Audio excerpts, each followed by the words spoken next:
For 40 years, if you saw a UFO flying over the Nevada desert, you probably didn't see an alien. You saw something created by the mind of Kelly Johnson. He built airplanes that flew higher than the air we breathe and faster than a bullet from a gun. He built invisible planes. He was the most secretive airplane builder in American history. And it all started in a smelly circus tent next to a plastic factory. Clarence Kelly Johnson was not born into a rich family. His parents came from Sweden, and he was born in a tiny mining town in Michigan. He was poor, he was tough, and he was incredibly smart and confident. At school, kids picked on him because of his name. He fought back. In fact, he fought so hard that they gave him a nickname, Kelly. He carried that fighting spirit into the polite, quiet world of airplane building, and he changed it forever. In 1933, Johnson joined the Lockheed Corporation. He was 23 years old. Most new workers kept quiet and brought coffee. Not Kelly. On his very first job, he looked at the older designer's model for the Electra airplane and told him, "This is unstable. It's garbage." The older workers were shocked. Who was this kid? But there was a problem. He was right. Johnson fixed the design. The Electra became famous. And suddenly, Lockheed realized they had someone very special. By 1937, war was coming. The U.S. Army needed a fighter plane. But they didn't want just any fighter plane.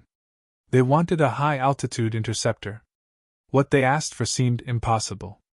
They wanted it to fly at 360 miles per hour and climb really fast. Every other company said it couldn't be done with one engine. So Kelly said, "Fine, I'll use two." He designed the P-38 Lightning. It was a wild-looking plane. Instead of a regular body, it had a center pod for the pilot and guns and two huge sections for the engines and superchargers. It looked like two planes stuck together. Critics called it ugly. They called it a monster. But when it flew, it didn't just fly, it roared. It was the first fighter plane to go faster than 400 miles per hour.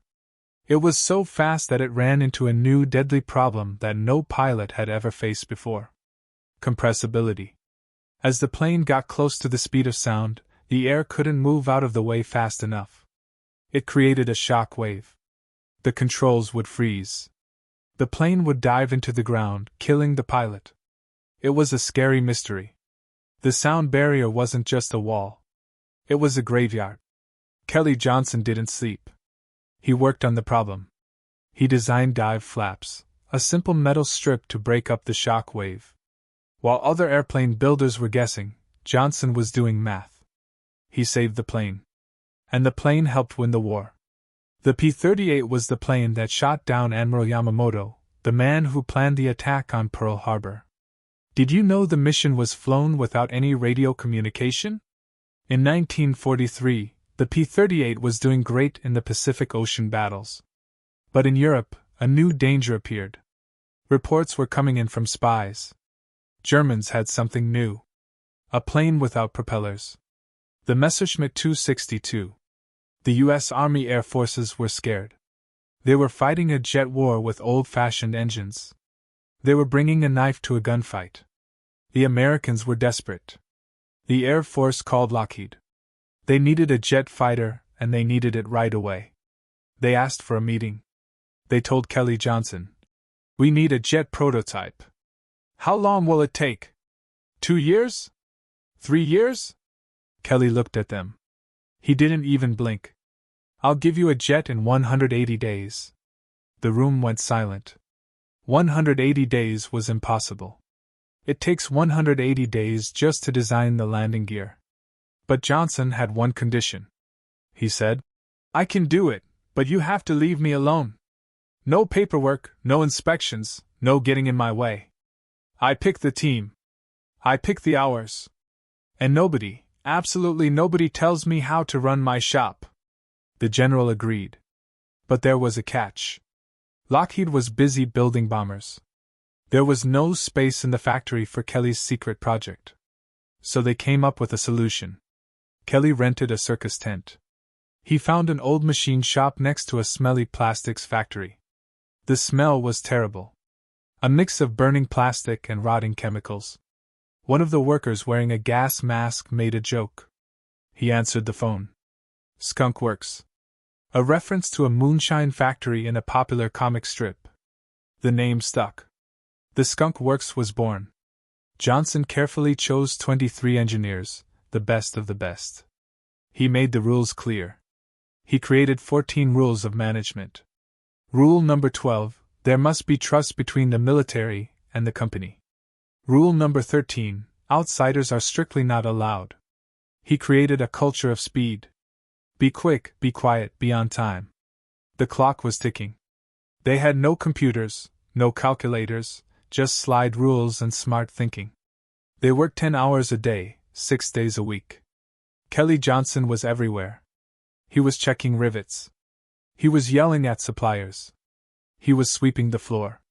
On day 130, the engine finally arrived. It was a British engine, the Goblin, supplied by Frank Whittle's company. Yes, history is connected. Day 143, 37 days ahead of the impossible schedule. The XP-80 shooting star was ready. They towed it out to a dry lake bed. The desert sun beat down on the airplane. The pilot climbed in. The British engine roared to life. Kelly Johnson stood by the side of the runway chewing on a cigar. He had bet his entire reputation on this moment. It flew. It was the first working American jet fighter. It was sleek. It was fast. And it was built in a tent by a bunch of rebels who ignored every rule in the book. The army was thrilled. They ordered mass production immediately. Kelly Johnson hated paperwork and rules. Do you think modern innovation is slowed down by too many rules? Let me know your thoughts. But for Kelly Johnson, the P-80 was just the beginning.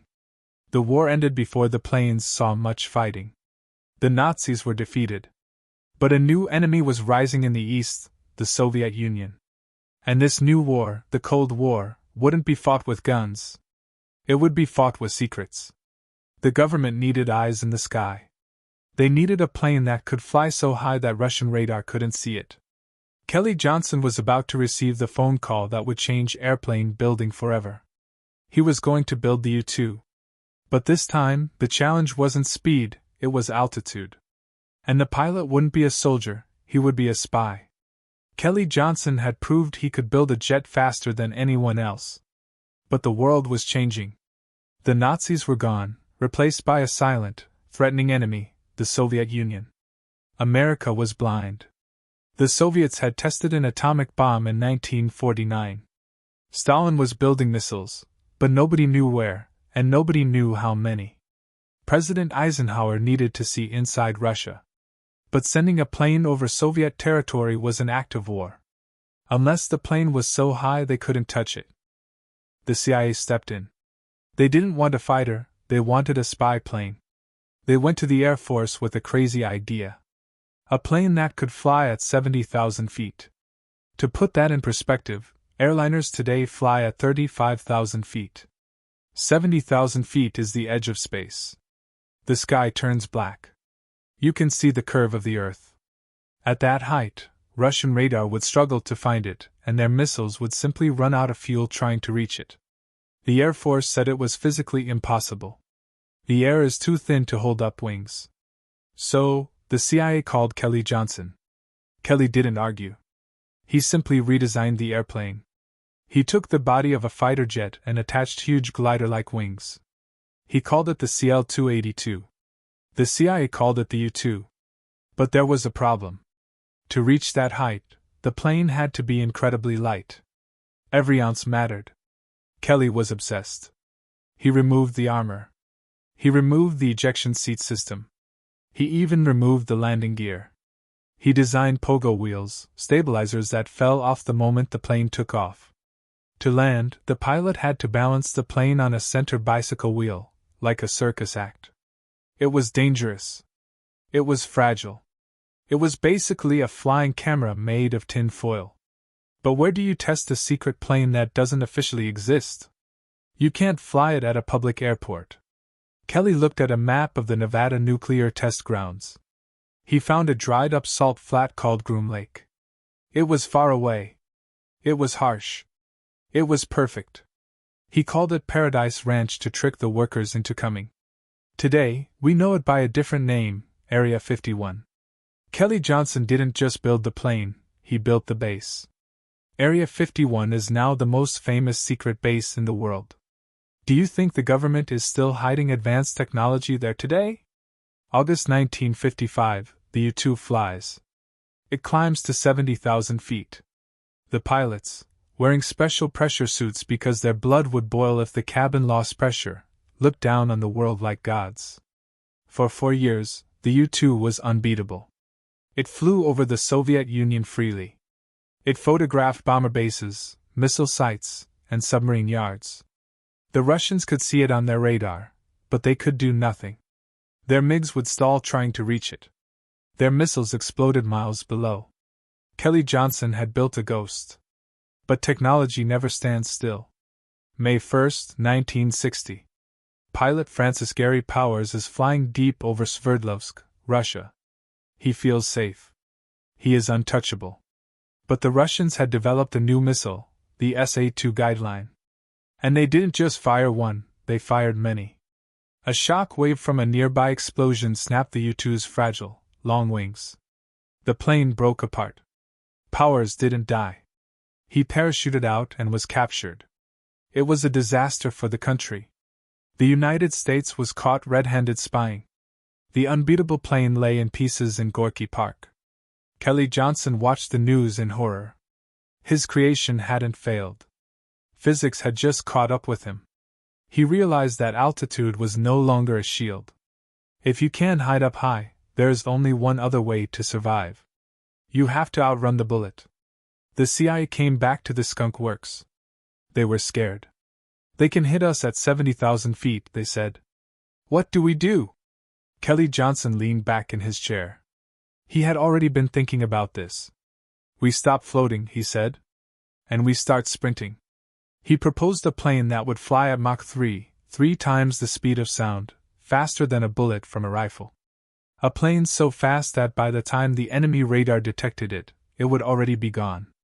But at Mach 3, the friction of the air is so strong that aluminum, the metal all airplanes were made of, would melt like butter.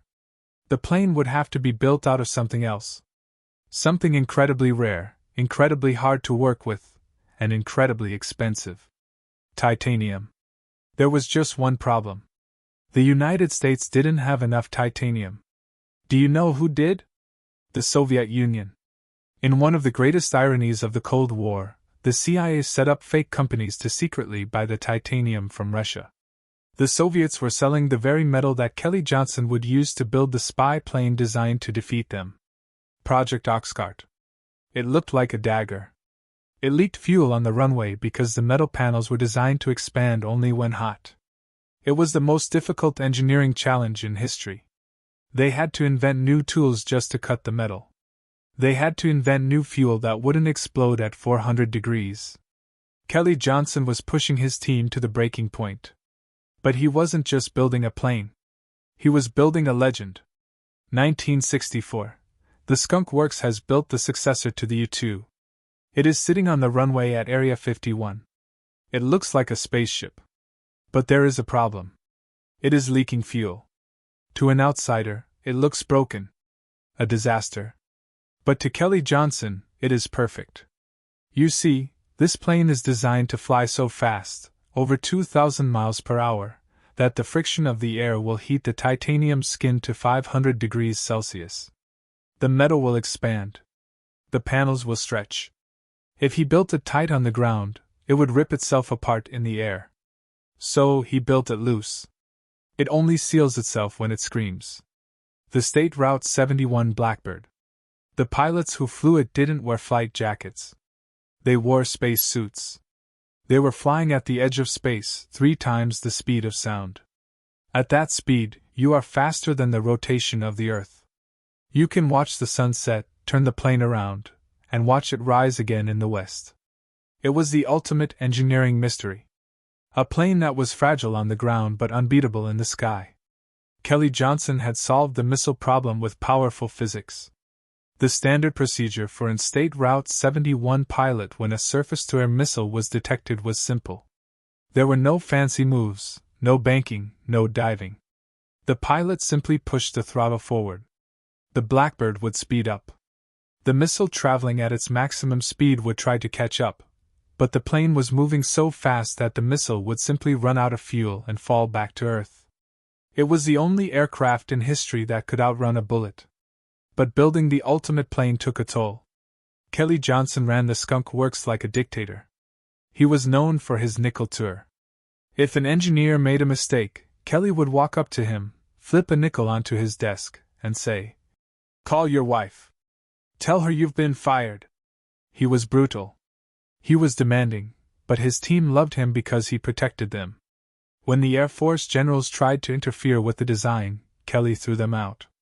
When the bureaucrats tried to cut the budget, Kelly threatened to quit. He built a wall around his engineers so they could do the impossible. As the 1970s rolled in, the world changed again. Radar was getting better. Speed was no longer enough. The Soviets were building faster missiles. Kelly knew the era of faster and higher was ending. The next era would be invisible. Before he retired, he laid the groundwork for the next revolution, stealth. He passed the torch to his student Ben Rich. But the DNA of the Skunk Works, the secrecy, the speed, the can-do attitude, that was all Kelly. Kelly Johnson retired in 1975. He had designed 40 aircraft. He had won every airplane building award in existence. He had advised presidents.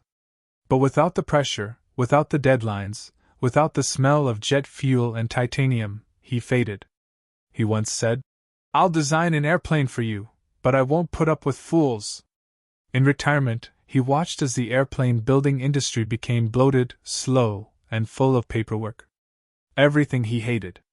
The man who built a jet in 143 days watched as new planes took 20 years to develop. In 1990, the State Route 71 was retired. On its final flight, it broke one last record. It flew from Los Angeles to Washington, D.C. in 64 minutes. The pilots walked out of the cockpit and handed the flight log to the Smithsonian Museum. The ink was still wet. Kelly Johnson died that same year. It was as if he and his greatest creation were tied together by an invisible string. When the bird stopped flying, the master stopped breathing. Today, if you visit the Smithsonian, you can stand under the Blackbird. You can see the titanium skin that rippled at Mach 3. You can see the leak points. It looks like science fiction. But it wasn't built by aliens. It was built by a poor boy from Michigan who refused to listen to the word impossible. Kelly Johnson didn't just build planes. He built the future. And he did it in a tent with a slide rule and a promise. Be quick. Be quiet and be on time.